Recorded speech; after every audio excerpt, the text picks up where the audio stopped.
बिस्मिल्लाहिर्रहमानिर्रहीम। अस्सलाम वालेकुम viewers, welcome to Asif aesthetic clinic. मैं हूं doctor Asif Shah, associate professor of plastic surgery. आज हम आपको गायनेकोमेस्टिया के मुताबिक कुछ बताना चाहेंगे। गायनेकोमेस्टिया या मेल ब्रेस्ट, ये क्या चीज होती है?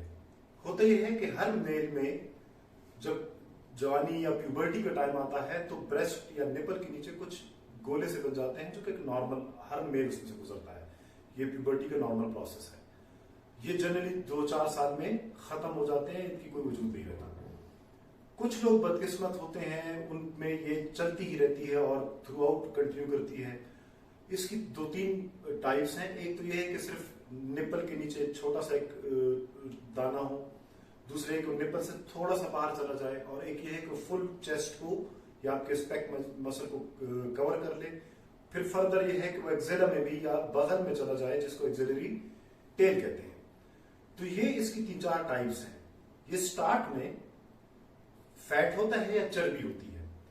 बिल्कुल जब ये अर्ली होता है, मतलब जब प्यूबर्टी से एक लड़का गुजर जाता है, तो इसको लाइपोसक्शन से भी हटाया जा सकता है। कुछ अरसे बाद ये एक दूसरे टिश्यू में कन्वर्ट हो जाता है, जिसको फाइब्रस कहते हैं, जो कि फैट नहीं होता, एक बॉडी की एक खास टिश्यू की एक फॉर्म है। अब इसको आप लाइपोसक्शन से नहीं निकाल सकते, क्योंकि अगर आप इसको कुछ भी करें ये वापस आता रहता है। तो ये कॉमनली मुझसे सवाल पूछा जाता है कि जी मेल ब्रेस्ट में आप लाइपोसक्शन कर दें, तो मैं उनको ये कहता हूं कि जी लाइपोसक्शन से ये हो ही नहीं सकता, क्योंकि फैट है ही नहीं। ये एक स्टैंडर्ड सी बात है कि कुछ अरसे के बाद वो उसमें कन्वर्ट हो जाएगा। हाँ, अगर एक लड़का मुझे अर्ली टाइम में आया है 18 ईयर्स 20-21 ईयर्स, तो फिर हम अल्ट्रासाउंड वगैरह करके श्योर अपने आप को करके फिर हम उसमें से फैट निकाल सकते हैं थ्रू लाइपोसक्शन। अदरवाइज इसकी सर्जरी की जाती है, और इसकी सर्जरी कैसे की जाती है वो हम अभी हमारे आपको एक पेशेंट पे लाइव बताएंगे। वो उसमें हम आपको मार्क करके भी और डिटेल में आपको अभी बताते हैं।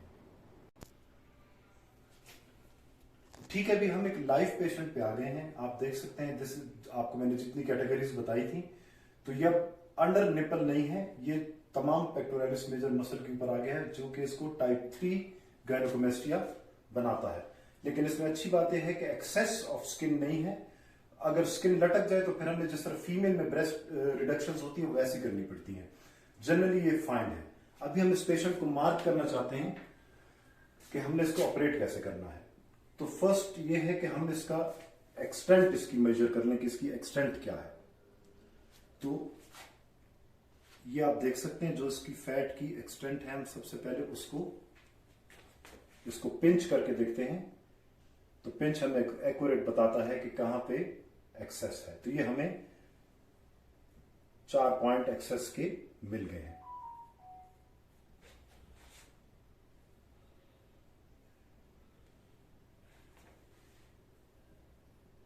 अभी इसी पैटर्न को भी उधर कॉपी किया जा सकता है, लेकिन वो बेहतर आइडिया नहीं है। बेहतर आइडिया ये है कि आप दोनों ब्रेस्ट को सेपरेट देखें, क्योंकि अनइवन हो सकते हैं। किसी में क्वांटिटी उसकी ज्यादा हो सकती है फाइब्रोफैटी टिश्यू की, किसी में कम। अब हम पिंच पे ही जाएंगे हमेशा, क्योंकि पिंच हमें एक्यूरेट मेजरमेंट देता है।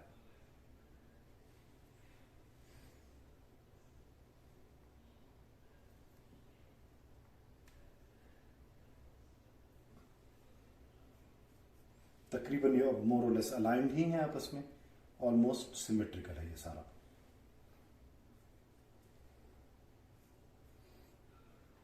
अब हम इसको एक्सेस कहां से करेंगे? ये हेयर तो हम हटाएंगे। इसको कभी ओटी लाइट में नहीं करना होता, इसको रूम लाइट में हम स्किन का और इसका निपल का जंक्शन मार्क करेंगे, और ये सारा काम इस छोटे से इंसिजन से होगा। इसी तरह यहां पे भी हम कर लेते हैं।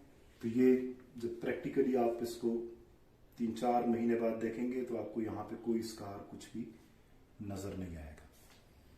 हाफ खोला जाता है, इसको खोला जाएगा जिस तरह गाड़ी का बॉनेट खुलता है, वहीं से हम इस छोटी सी जगह सब निकालेंगे, तो कोई फालतू स्कार इस पे नहीं बनेगा। I think this is more than enough about gynaecomastia.